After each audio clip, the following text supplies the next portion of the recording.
काहे तू तो बाड़ू खिसियाई, लागता कि भैया से भइल बा लड़ाई। भौजी हो काहे तू तो बाड़ू खिसियाई, लागता कि भैया से भइल बा लड़ाई। हमके बताव अपन हाल हो, हमके बताव अपन हाल हो।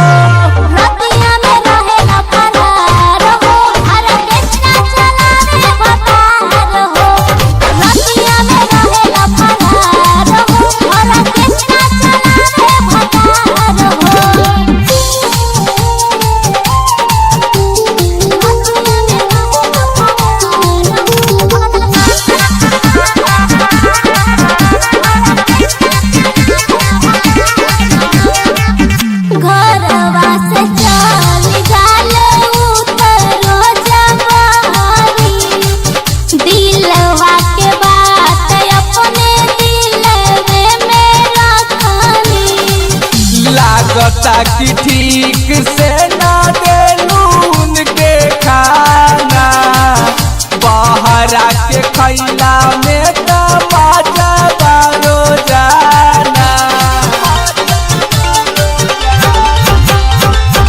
घरवा से चल जाले उतरो जवारी, दिलवा के बात अपने दिलवे में रखनी।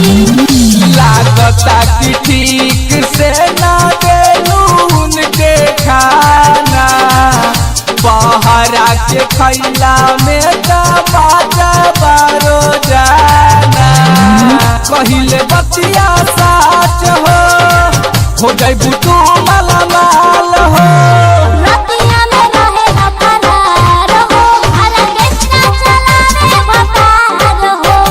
रतिया में रहेला फरार हो, भला कृष्णा चला रे भतार हो।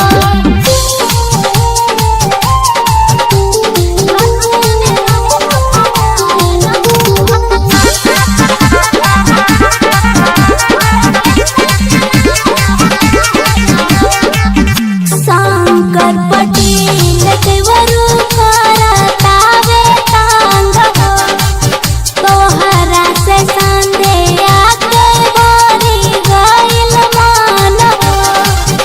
राइटर कन्हैया कबो करी नाही हाला, भौजी के दर्द खाली देवरे के बुझाला। शंकर पटेल देवरू करतावे तांग हो, तोहरा से संदेया के बोरी गइल मान हो। राइटर कन्हैया कबो करी नाही हाला, भौजी के दर्द खाली देवरे के बुझाला।